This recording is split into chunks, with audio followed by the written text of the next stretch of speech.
Well, today we're gonna make people laugh, we're gonna make people cry, we're gonna make people happy, we're gonna make people angry, because we're gonna go through all of the emotions, because the topic of today's video is going to be AK variants, because ARs are ARs, AKs are AKs, but there's something that lives in the middle, lost in the multiverse out there, in the mutant out on the range when it comes to gun fun.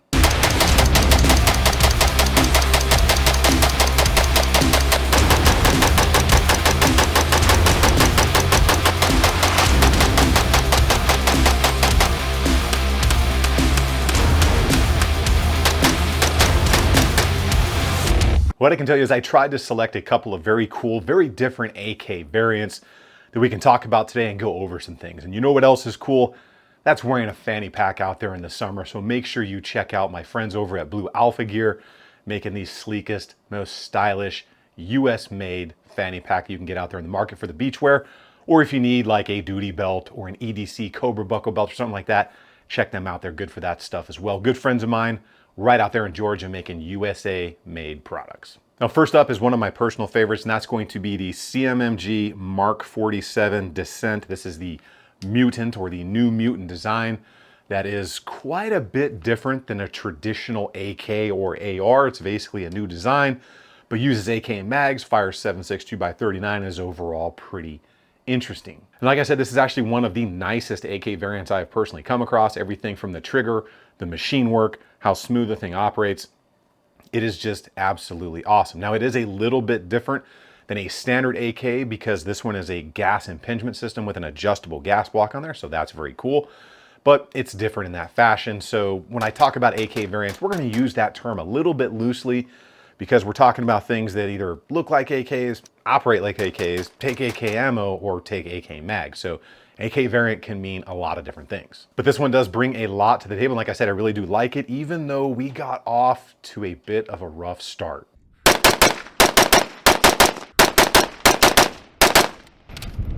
Whoa, what the fuck? I know that was a little bit unexpected, right? But that was actually a pre-production sample that I was testing out. So it had the wrong barrel nut and spacer and rail on there. So I sent that back in, got the production version, and it's run like an absolute beast ever since I got it back.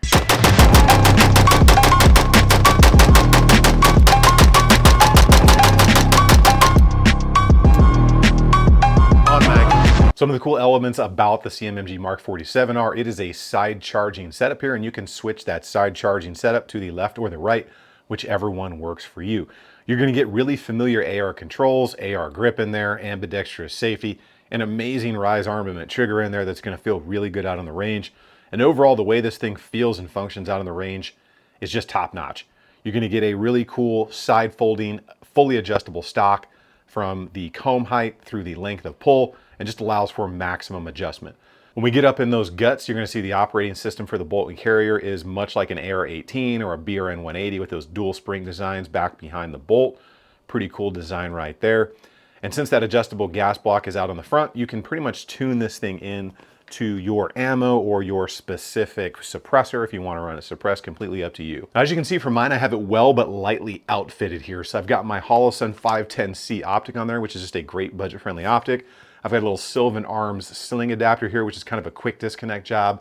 And then I've got my new Streamlight TLR RM2, which is the light and the green designator as well.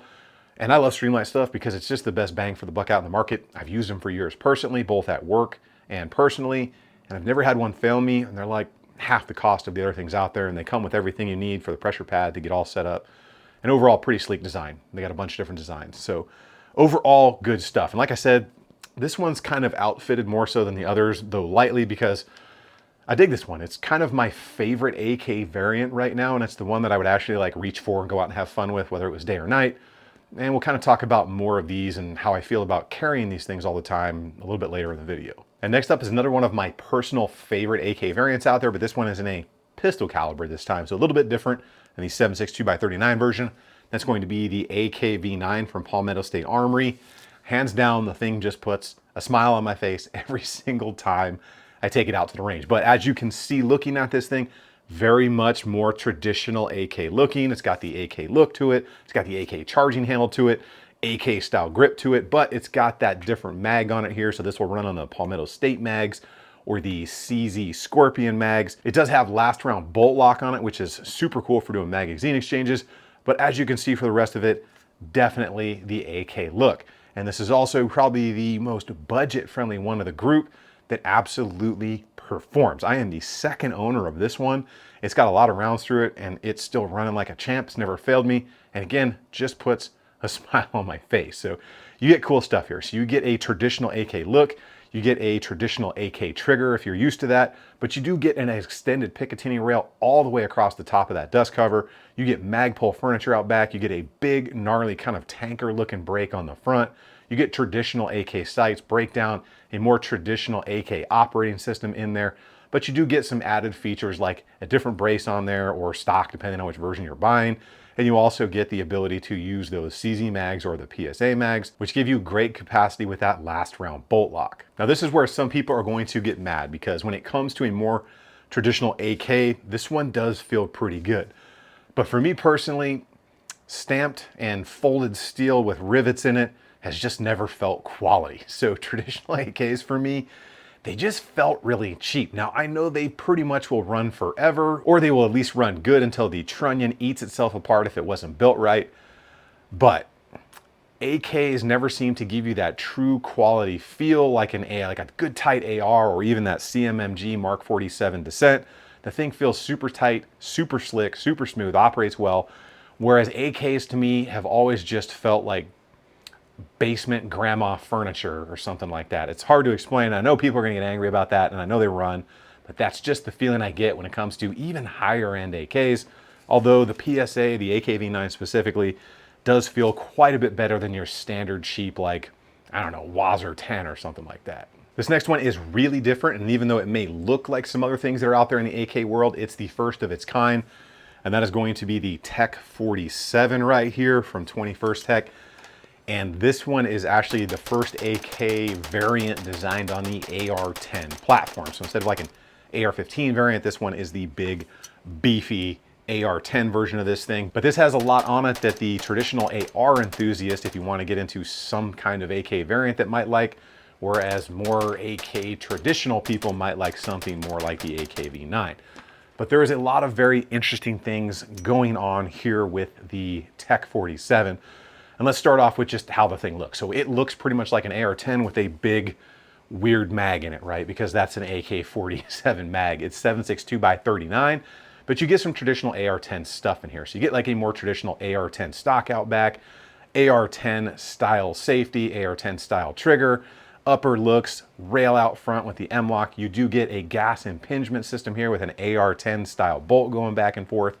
And you also have an adjustable gas block on there, which is awesome because again, you can tune this thing into your ammo, your suppressor, whatever you want. But you will have the traditional AK Rock and Lock mag with an extended paddle release right there. But the lower receiver is quite a bit different on this one. Obviously because they had to make room for that AR Rock and Lock style mag, but also for that big paddle magazine release in there. Other than that, your controls are going to be very AR-ish, and your internals are going to be very AR-ish again. On the upper receiver, you're going to see that thing is built quite beefy. One, to handle the pressure of that rifle ammo, and also that big gnarly bolt in there going back and forth as that bolt reciprocates and all that operation stuff happens in there under the course of fire. Now, me and the Tech 47 also got off to a little bit of a rough start. But again, if you test as many things as I do, you're going to have a higher likelihood of running into a problem child. But my first couple range days went something like this.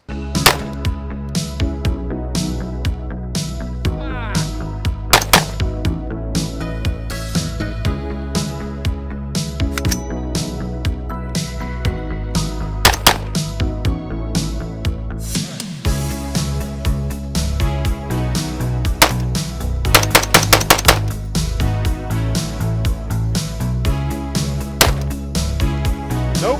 There was definitely a problem with the first Tech 47 I got. It would not cycle.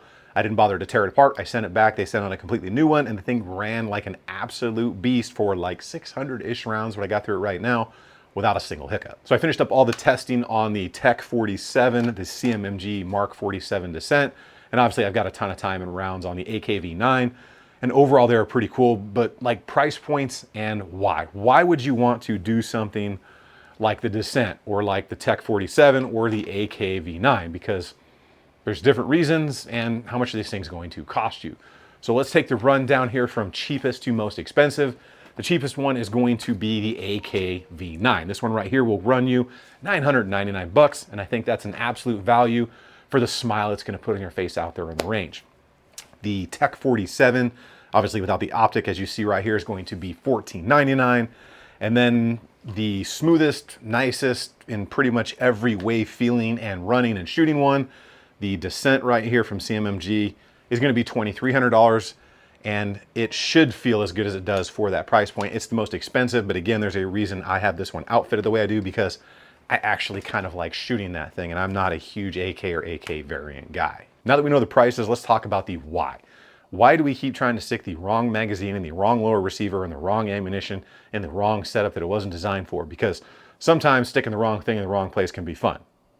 Well, there are a few reasons for that, right? One, it used to be that AK ammo was super cheap, and you could buy that stuff by the metric buttload and have it for years and years and years and shoot it and have fun, and you spent like 50 bucks, right? It was just cheap.